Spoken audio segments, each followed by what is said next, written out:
আগামীকাল 23 জানুয়ারি সকাল 9টায় পঞ্চগড়ের এই ঐতিহাসিক চিনিকল মাঠে বাংলাদেশ জামায়াত ইসলামীর সম্মানিত আমির তিনি আমাদের এই পঞ্চগড়ে আসছেন এবং আমাদের 10 দলীয় যে নির্বাচনী জোট, আমাদের এই ঐক্যবদ্ধ বাংলাদেশের যে জোট, এই জোটের উত্তরবঙ্গের প্রথম জনসভা আগামীকাল সর্বোত্তরের জেলা এই পঞ্চগড়ের চিনিকল মাঠ দিয়ে শুরু হচ্ছে।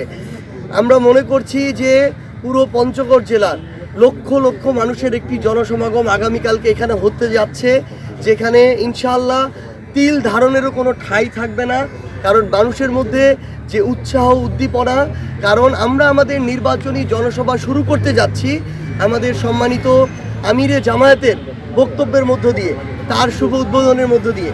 আজকে 22 তারিখ আমাদের নির্বাচনী জনসভা শুরু হওয়ার কথা ছিল, কিন্তু আমরা আজকে এটা রাখিনি। কারণ আমরা মনে করি যে আমাদের 10 দলীয় যে নির্বাচনী ঐক্য, সেই ঐক্যের সবচেয়ে বড় রাজনৈতিক দল বাংলাদেশের জামায়াত ইসলামীর সম্মানিত আমির যখন তিনি নিজে আমাদের এই জনসভা উদ্বোধন করবেন, এই যে বিজয়ের ঢেউ, এই যে মানুষের মধ্যে জাগরণের ঢেউ, এই ঢেউ ইনশাআল্লাহ 12ই ফেব্রুয়ারি বিজয় পর্যন্ত পৌঁছাবে ইনশাআল্লাহ। এবং পুরো শুধু পঞ্চগড় নয়, পুরো বাংলাদেশের প্রত্যেকটা মানুষ কিন্তু এখন পরিবর্তনের পক্ষে। প্রত্যেকটা মানুষ আগেকার যে সিস্টেমগুলো, ঘুণে ধরা সিস্টেম, যারা বারবার মানুষকে কথা দিয়ে প্রতারিত করেছে কিন্তু কথা রাখতে পারে নাই, যাদেরকে নির্বাচনের 1 মাস আগে বসন্তের কোকিলের মতো দেখা গিয়েছে, পরের 4 বছর 11 মাস আর খুঁজে পাওয়া যায় নাই, যারা এককভাবে 2-1টা মানুষ নিজেদেরকে জনগণের খুব কাছাকাছি হিসেবে রিপ্রেজেন্ট করে, কিন্তু মাঠ পর্যায়ের অনেক মানুষের দ্বারা সাধারণ মানুষ আবার দেখা যায় যে তারা নির্যাতিত হয়, জুলুমের শিকার হয়, হয়রানির শিকার হয়। আপনি মাঠ পর্যায়ে কৃষকের কাছে যান, শ্রমিকের কাছে যান, মজুরের কাছে যান, প্রত্যেকেই পরিবর্তনের পক্ষে। প্রত্যেকের বিবেকের মধ্যে অভ্যুত্থান বিপ্লবের যে বার্তাটা সেটা পৌঁছে গিয়েছে।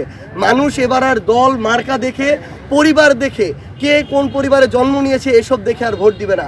মানুষ এটা যাচাই করবে কাকে তারা সব সময় কাছে পাবে, কাকে কাছে পেয়েছে, কে তার উপকার না করতে পারলে অন্তত ক্ষতিটা করে নাই। মানুষ তাদেরকে বয়কট করবে যারা এখনও ধমক দিচ্ছে, যারা বলছে ভোট না দিলে নির্বাচনের পরে দেখে নিবে, যারা তাদের জায়গা থেকে ক্ষমতার অপব্যবহার করে মানুষকে মিথ্যা মামলা দিচ্ছে, মামলা দিয়ে হয়রানি করছে, মামলা থেকে নাম কাটানোর জন্য টাকা খাচ্ছে। এই সকল যারা জনবিমুখ মানুষ, এই সকল মানুষ যারা জনগণের ভোগান্তির কারণ, তাদের সবাইকে এবার মানুষ বয়কট করবে। এবং আমরা ইনশাআল্লাহ বিশ্বাস করি আমাদের সম্মানিত আমিরে জামায়াত পঞ্চগড়ে আসার মধ্য দিয়ে যে গণজোয়ার তৈরি হবে, সেই গণজোয়ার বাংলাদেশের সর্বোত্তরের জেলা পঞ্চগড় থেকে শুরু করে সর্বদক্ষিণের জেলা কক্সবাজার পর্যন্ত ছড়িয়ে পড়বে। 1,47,570 কিলোমিটারে ছড়িয়ে পড়বে। এবং ইনশাআল্লাহ এই 10 দলীয় ঐক্য জোট ঐক্যবদ্ধ বাংলাদেশকে নিয়ে, বাংলাদেশের মানুষকে সাথে নিয়ে আগামীর বাংলাদেশে সরকার গঠন করবে ইনশাআল্লাহ।